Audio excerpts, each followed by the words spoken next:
Next at 4, chaos at the polls in Dallas County. Hundreds of voters turned away amid confusion over precincts where experts say the blame lies for the issues at the polls. And a big leadership change coming to Fort Worth ISD amid the ongoing state takeover. The new steps from the TEA as it seeks to turn around the struggling district.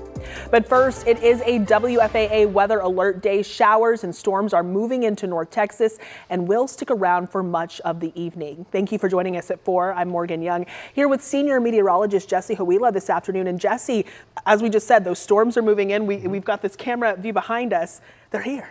Yeah, and the coverage is going up for the rest of this afternoon into the evening. We'll have fairly widespread scattered showers and storms. Low end severe risk for tonight.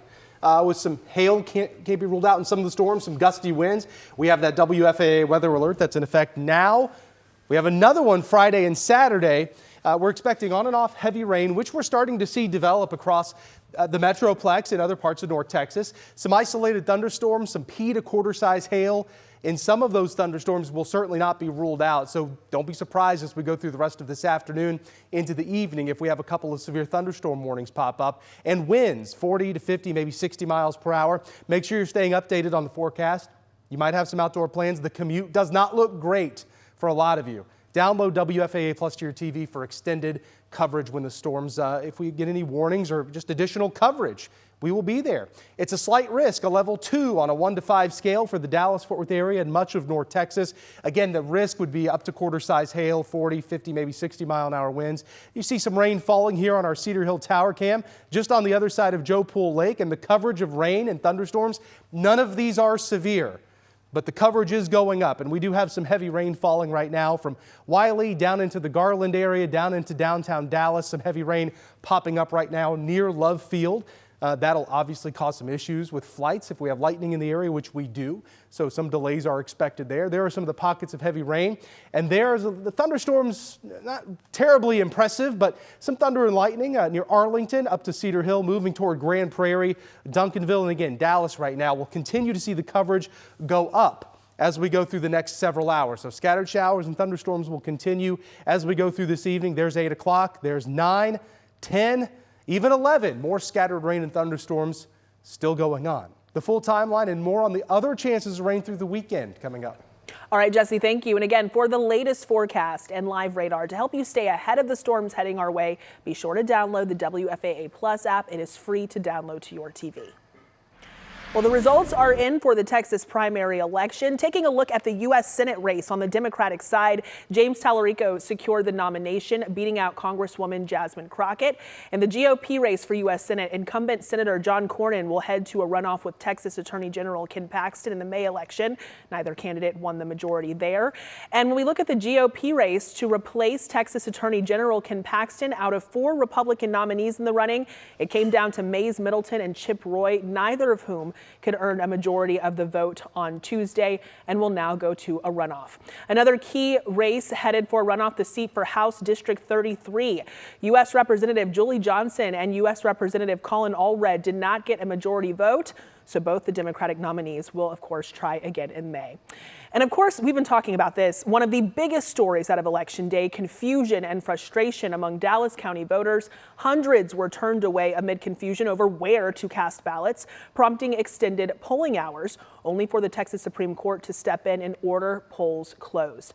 Our Tiffany Liu is standing by in our newsroom this afternoon. Tiffany, this is something that you covered extensively yesterday. You've stayed on top of it today. Walk us through what happened and what you are hearing from experts about this ordeal. Yeah, well, Morgan, yesterday, you're right. I was in Dallas County throughout the entire day, and it was a mess from poll to poll location. So today, it's so important for us to digest what happened during the Dallas County elections yesterday. There was so much chaos and confusion, like you mentioned. The new rules for Tuesday's primaries were unclear to voters on both sides. The local Republican Party declined countywide vote centers, and as a result, all voters could only cast a ballot at their assigned polling location. So people across the county were showing up at the wrong place. I spoke with SMU political science professor Cal Gilson. He says everyone bears some responsibility. From the Republican Party, he says they need to rethink the whole process of separating the primaries. And he says the Democratic Party needs to better inform their voters on where they are assigned to vote. He also says the Dallas County Elections Department has to make the website accurate after recent redistricting. And finally, voters,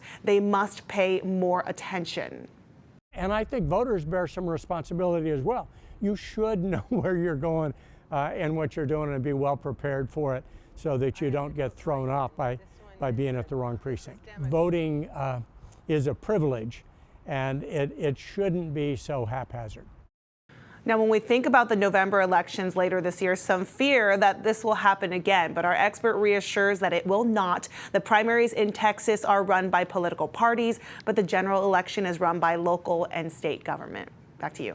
All right, Tiffany, thank you. Dallas County District Attorney John Creuzot has conceded his re-election bid to challenger Amber Givens following Tuesday's primary. Givens captured nearly 54% of the vote, paving her way to take office after the November general election. Creuzot, who has led the district since 2019, thanked supporters and highlighted the work his office accomplished on justice and public safety.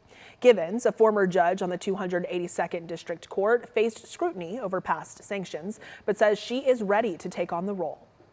And y'all, don't forget to join us for our After the Vote special on WFAA+. Our political team has reaction and analysis on those final results. You can stream this at 5:30 this evening or anytime on demand.